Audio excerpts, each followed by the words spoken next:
On the edge of modern Cairo, one structure has outlasted every empire that ever tried to explain it. The Great Pyramid of Giza rises 138 meters into the desert sky, built from over 2 million blocks of stone, some weighing as much as a small truck. It is the only wonder of the ancient world still standing, and for more than 4,000 years, it has been asking the same question of everyone who stands beneath it. Who actually built this? Not in some vague textbook sense, but literally, physically, stone by impossible stone. Was it a broken, whip-driven mass of slaves, exactly as Hollywood has shown us for a century? Was it something stranger? Something the history books left out entirely? Or was the truth simpler, and in its own way, far more impressive than any legend? For most of the last 2,000 years, one version of that story has dominated. It is dramatic, it is memorable, and as we are about to see, it may be almost entirely wrong. Today, we open the case file on the Great Pyramid and on the people history nearly erased, the ones who actually built it. The king behind the stone. Before we chase the myth, it helps to meet the man the myth was built around. Khufu ruled Egypt roughly 4,600 years ago, the second king of the 4th dynasty, and remarkably little survives about him as a person. No lengthy royal chronicle, no dramatic battle record, almost nothing beyond his name and his monument. The single confirmed image of his face that survives anywhere is a tiny ivory figurine, barely 7 centimeters tall, an almost comic mismatch for the largest building on the planet named in his honor. What we do know comes from Egyptian religious belief itself. The pyramid was never meant as a palace or a monument to ego in the way a modern reader might assume. It was a resurrection machine, built on the belief that a properly prepared king's soul would rise from this exact structure to join the sun god Ra, traveling eternally across the sky. Its original name, Eket Khufu, translates to Horizon of Khufu, a place where a king was engineered to become divine. Understanding that belief matters because it reframes the entire project. This was not simply forced labor for a tyrant's vanity. For the people who built it, this may well have been sacred, national infrastructure for the fate of the entire kingdom's soul, which changes everything about why so many people might have shown up willingly. Herodotus and the slave myth. To find where the slave story began, we have to go back to a single Greek tourist, arriving in Egypt roughly 2,000 years after the pyramid was already ancient history. His name was Herodotus, often called the father of history, and around 450 BC, he traveled the Nile, collecting stories from local guides and priests.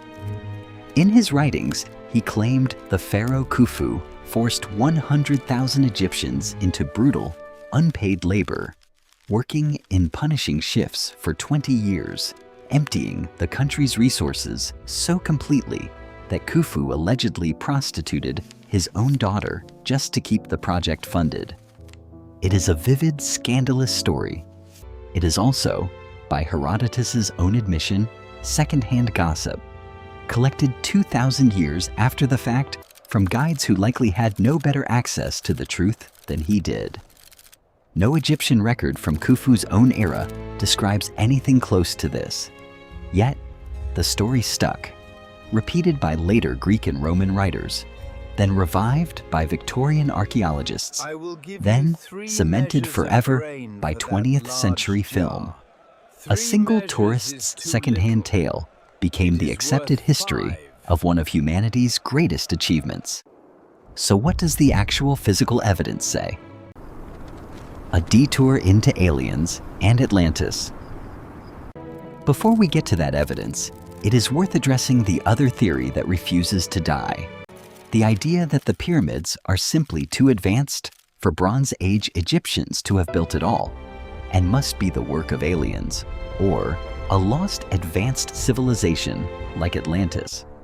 It is an appealing idea precisely because the pyramid is so astonishing. But it also rests on a real problem, an old and frankly unfair assumption that ancient Africans could not possibly have engineered something this precise on their own.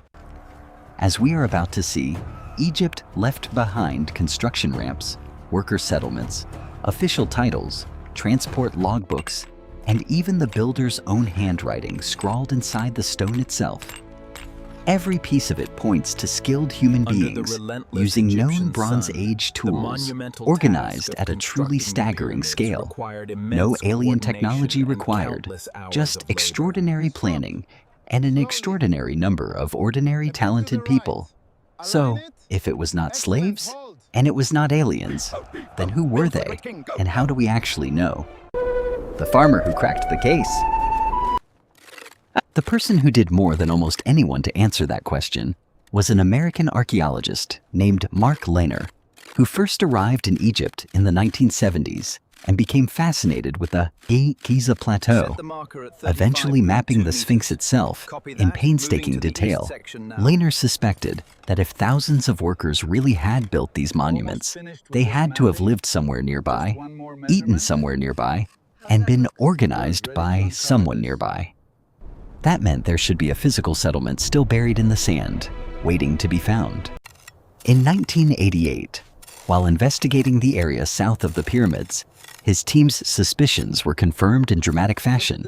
Foundations of a purpose-built town, far larger than anyone expected, emerging from beneath the desert.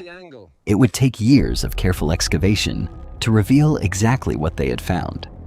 But it was already clear that this was not a footnote.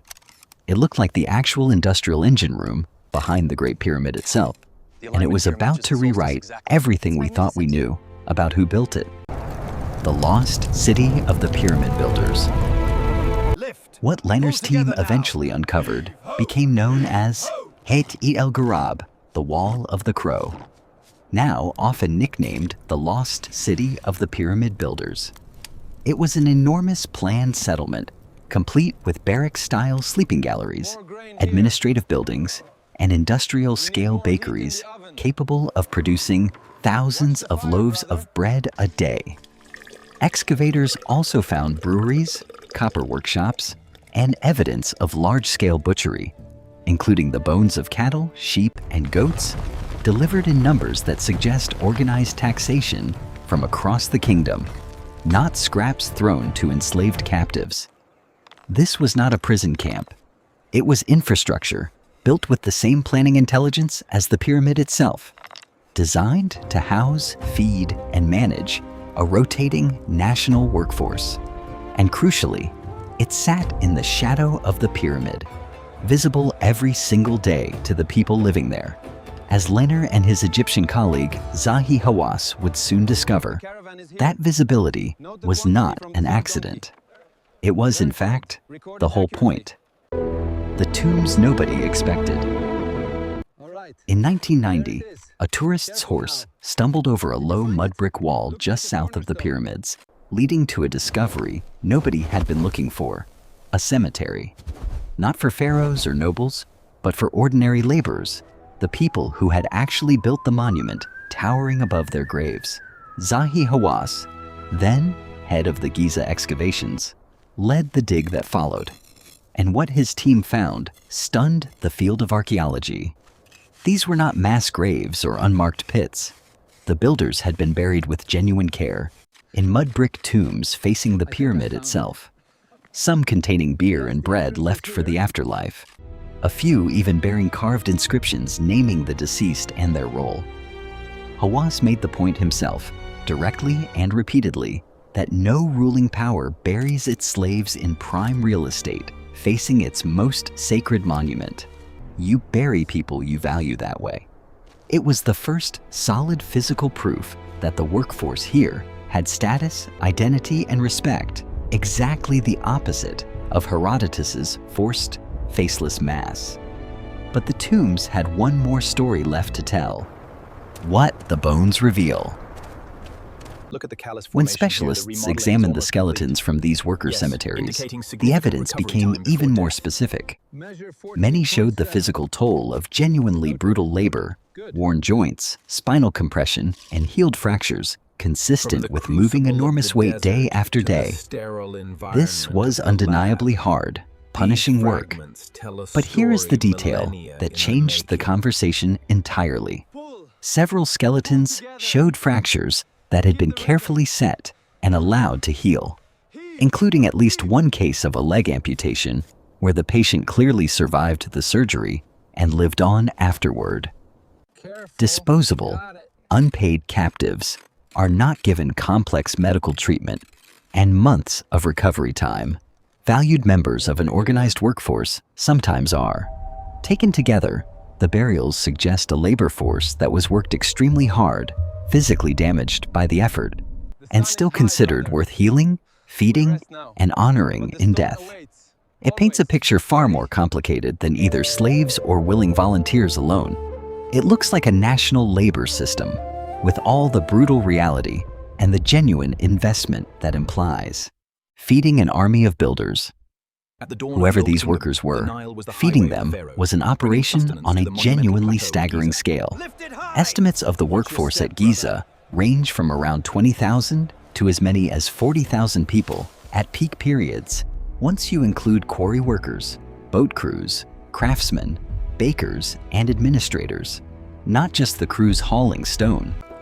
Archaeologists studying the bakeries at Hayt El Ghurab found industrial-sized bread molds and vats, alongside enormous quantities of fish bone and cattle bone, evidence of a supply chain reaching across Egypt to keep this workforce fed daily.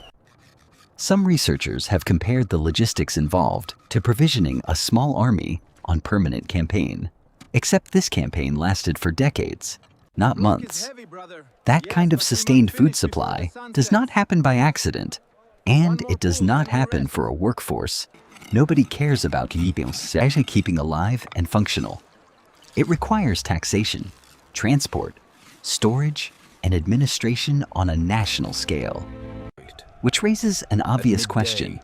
If Egypt could organize food logistics this precisely, what records might survive of how they organized the construction itself? Quarries. Cutting stone without a single iron tool? Before any of this stone could be logged in a supervisor's diary or floated down a vanished river, it first had to be cut from the earth, entirely without iron, which had not yet come into common use in Egypt. The bulk of the pyramid's core is local limestone, quarried right on the Giza plateau itself, while the finer white casing stone came from Tura, directly across the Nile, chosen specifically for its smooth, bright finish. The most spectacular material, though, came from far further away, rose-colored granite hauled from Aswan, more than 800 kilometers south, floated downriver on barges built specifically to carry stones weighing many tons apiece. To actually separate this rock from bedrock, workers relied on dolerite pounders, hand-sized balls of stone harder than granite itself, used to laboriously bash out channels around each block, followed by wooden wedges soaked with water to help split it free along natural fracture lines. Copper chisels and saws, some apparently used with an abrasive sand slurry, handled the finer shaping work afterward. An unfinished obelisk still lying in the Aswan quarry today shows this exact process frozen mid-task, cracked before completion, and left as an accidental instruction manual for how the whole operation actually worked. A diary in a cave by the Red Sea. In 2013, a French archaeological team, led by Pierre Tallet, was excavating a set of ancient storage caves at Wadi al-Jarf, a ruined harbor on Egypt's Red Sea coast, when they uncovered something almost unbelievable. Papyrus fragments over 4,500 years old, the oldest inscribed papyri ever found anywhere in the world. These were not myths or later retellings. They were the actual working logbooks of a real official, written during the 27th year of Khufu's own reign, while the Great Pyramid was still under construction. The author was a middle-ranking inspector named Merer, who led a crew of about 40 men. His entries are strikingly mundane, and that is exactly what makes them extraordinary. Dated shift reports, tallies of grain rations, notes on where his crew slept each night. This was not propaganda, and it was not a story told generations later by someone chasing a scandal. It was a construction supervisor's actual paperwork, buried for over 4,000 years, and it was about to tell us more about the pyramid's construction than any historian ever had. Reading Merer's own words. Merer's diary describes his crew making repeated boat journeys along the Nile, hauling fine white limestone from the quarries at Tura to the construction site at Giza itself, timed and logged with bureaucratic precision. The entries even name Merer's superior, an official called Onkayef, who other evidence shows was Khufu's own half-brother and a senior figure overseeing royal construction projects, tying this humble logbook directly to the highest levels of the Egyptian state. There is no mention anywhere in these pages of chains, whips, or captivity. Instead, there is rotation, rest days, rationing, and a clear chain of command, the unmistakable fingerprint of an organized state project, not a brutal free-for-all.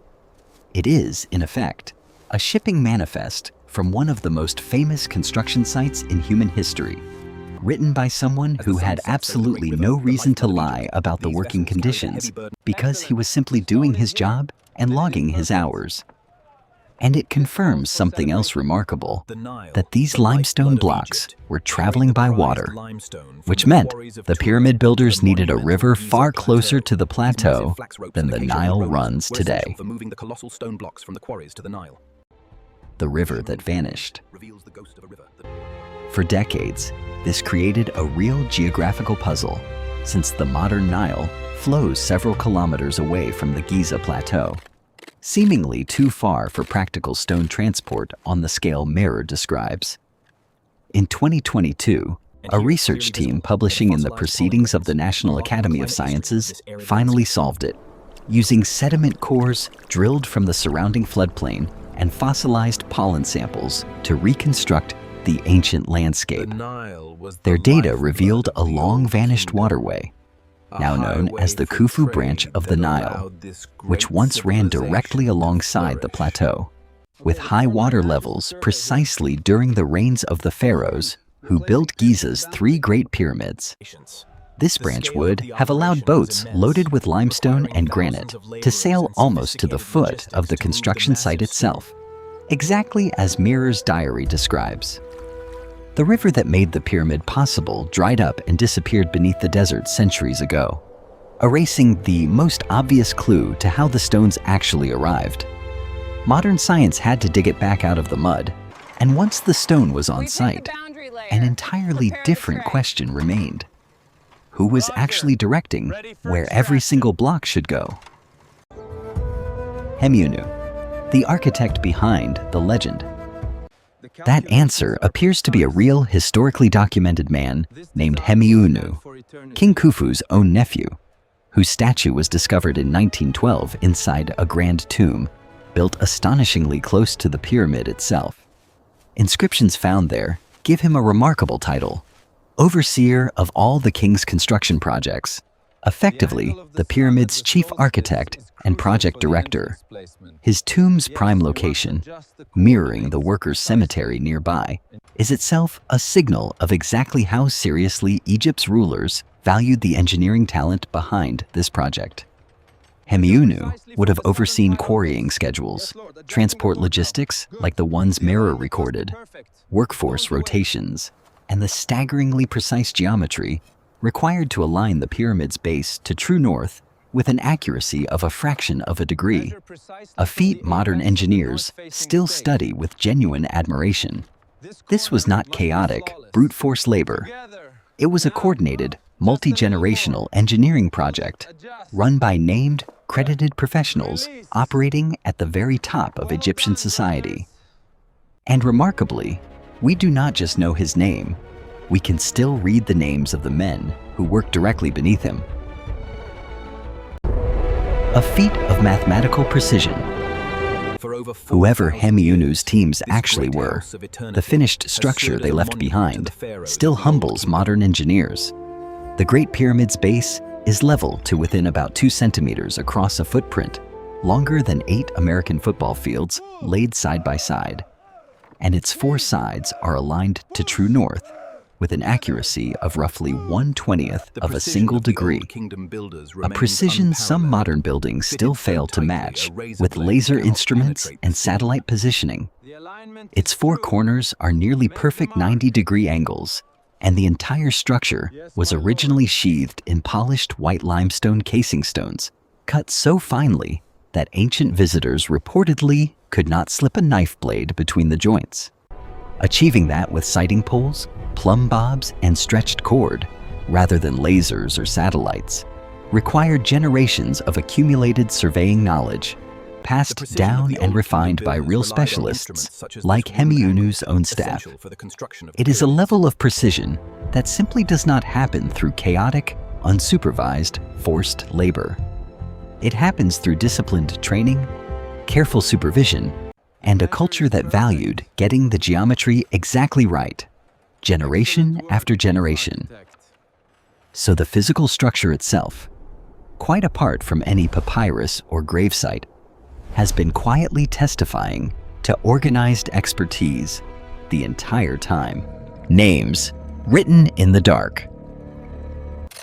In 1837, British explorer Howard Vyse forced his way into a set of sealed relieving chambers above the king's chamber, hidden spaces never meant to be seen again after construction. Inside, painted in red ochre, he found something extraordinary: the actual signatures of the work gangs who had hauled these very blocks into place. Names like Friends of Khufu appear, casual, proud nicknames chosen by the crews themselves, along with tally marks and dates logging their progress. This single detail dismantles the anonymous slave narrative almost by itself. Enslaved captives working under threat do not typically get to name their own work teams with pride, nor leave cheerful graffiti in spaces they knew would likely never be seen by human eyes again. These were skilled crews who saw themselves as part of something worth being proud of, whatever the true balance of duty, taxation, and genuine belief that motivated them. The wider workforce appears to have been organized into 4 large rotating gangs, or faïsses, each one further split into smaller 10-man crews like the Friends of Khufu, a structure that let Hemiunu's administration track productivity, rotate rest periods, and replace tired teams without ever stopping work on the pyramid itself. Their handwriting has now outlasted nearly every other written record from their entire era. So exactly how did teams like this actually lift stones this massive into place? How do you lift 2.3 million stones? The Great Pyramid contains an estimated 2.3 million blocks, averaging around 2.5 tons each, with some interior granite blocks in the king's chamber weighing as much as 80 tons. Moving that volume of stone with only Bronze Age tools, no iron, no wheeled carts capable of bearing that load, no pulleys as we understand them today, remains one of engineering history's most genuinely debated problems. We do have solid physical evidence for part of the process.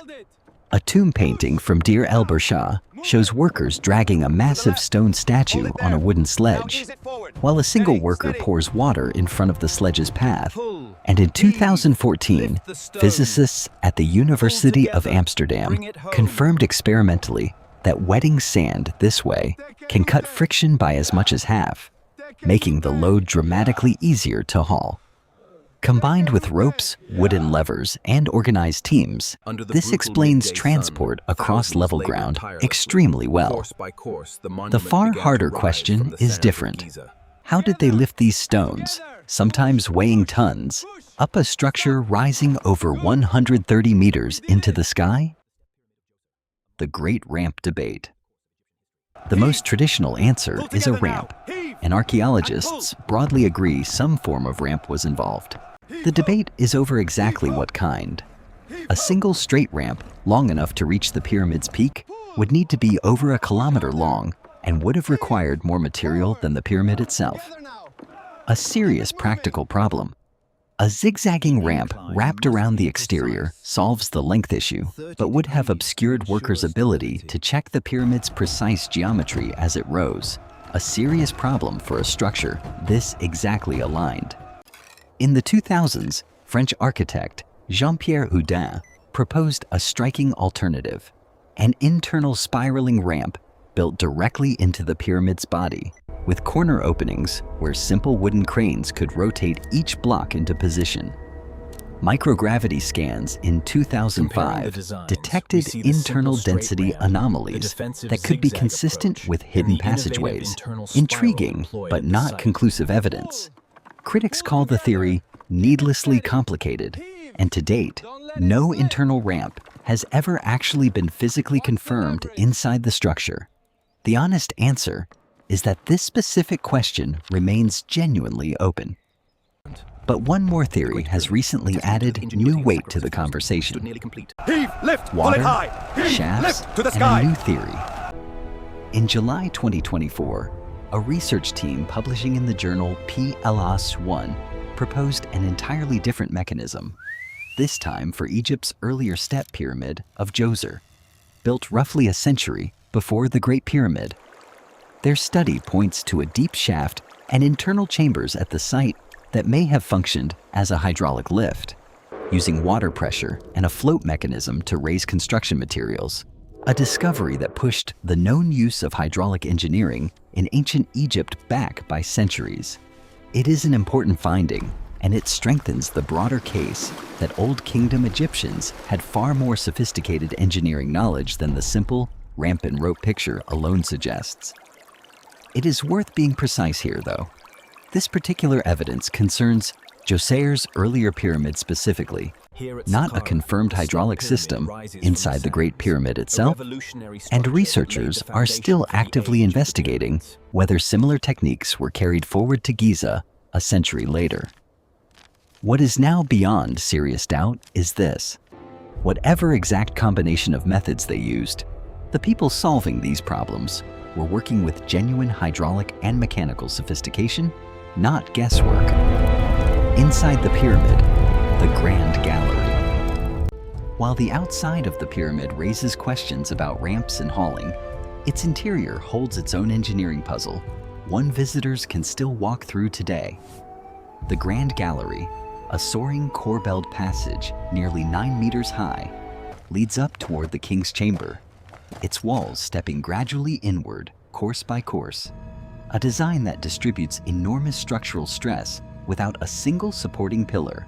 Directly above the king's chamber itself, hidden behind a low crawl space and only reachable through the passage Howard Weiss forced open in 1837, sit 5 stacked relieving chambers, flat granite ceilings separated by narrow gaps, engineered specifically to redirect the crushing weight of millions of tons of stone above and around the burial chamber, rather than straight down onto it.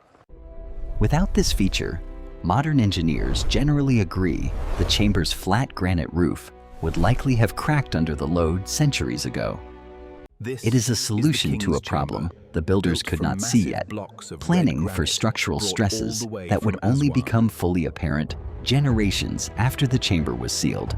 Further evidence of engineers thinking many steps ahead of the immediate task in front of them. The star-aligned shafts.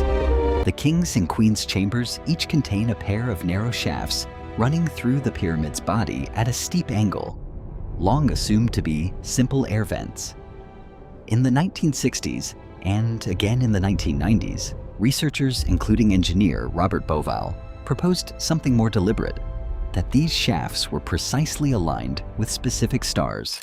The king's chamber shafts pointing toward Orion's belt and the star Sirius, both deeply tied to Egyptian beliefs about resurrection and the afterlife journey of the sun god's earthly representative. It is a genuinely debated idea within Egyptology, not universally accepted, and it should be treated as one serious hypothesis among several, rather than settled fact. But it fits comfortably alongside everything else we now know about why this project existed in the first place. A resurrection machine named Horizon of Khufu, aimed quite literally at the heavens. Whether the alignment was precise intention or coincidence, it is one more sign that this structure was never simply a pile of stone. Every angle, every shaft, every chamber appears to have been placed on purpose. Cosmic rays and a hidden corridor. Remarkably, this pyramid has not finished revealing itself, even today. In 2017, an international team called Scan Pyramids announced a genuinely startling discovery, made without drilling a single hole or moving a single stone. By tracking muons, tiny subatomic particles that constantly rain down from cosmic rays and pass more easily through empty space than through solid rock, researchers detected a previously unknown void at least 30 meters long, sitting directly above the Grand Gallery.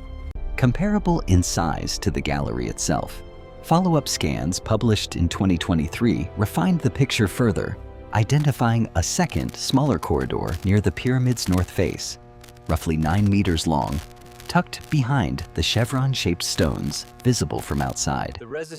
Nobody yet knows for certain what either space was actually for, whether relieving space to protect the chambers below, an unfinished passage, or something not yet imagined.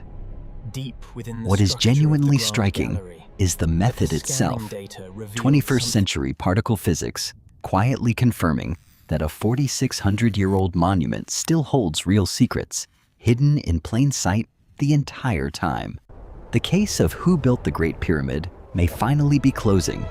The case of everything still inside it, very much, is not. The verdict. So, let's lay the case out, piece by piece, the way we would any cold file. The theory of 100,000 enslaved captives, driven by the whip for 20 brutal years, contradicted directly by workers' housing built with real planning, cemeteries with genuine honor, and skeletons that received real medical treatment. The theory of ancient aliens or a lost super civilization, contradicted by an actual named architect, an actual supervisor's logbook, and actual worker signatures still readable in red oak on the stone today. What remains, once you clear away both myths, is something arguably more impressive than either. A rotating national workforce of tens of thousands of skilled Egyptians, likely drawn seasonally when floodwaters paused farming across the country, organized under a chain of command running from Hemiunu at the top down to named crews like the Friends of Khufu, fed by an industrial supply chain, transported by boat along a since-vanished river, and paid, honored, and buried with a level of respect no purely enslaved population received. The exact engineering trick behind the upper courses may still be debated. The people behind it, at long last, no longer are. Why the myth refused to die? If the physical evidence is this compelling, why did the slave story survive for 2,000 years? This must be the oldest Partly it known is map simply of a the better area. story. Dramatic villains and captive Incredible, isn't it? masses translate The more precision easily of the to legend lines. and later to film than payroll logs and bread rations ever will. But there is a harder truth underneath that, a long-standing colonial-era assumption that ancient Africans could not possibly have organized something this precise without either violent coercion or outside help. Whether Greek, biblical, or extraterrestrial, modern archaeology, painstakingly, block by block, has been dismantling that assumption for decades. What emerges instead is a civilization believe we're capable of finally national-scale logistics, precision engineering, medical care, and administrative record-keeping, 4,500 years before modern accounting software existed. The real story of who built the Great Pyramid is not a story about slaves, and it is not a story about ancient aliens. It is a story about an extraordinarily organized, extraordinarily talented ancient people finally getting the credit their own handwriting has been waiting 4,000 years to receive. If this journey into the past moved you, stay with the Clue series as we open the next great mystery hidden in the sands of history.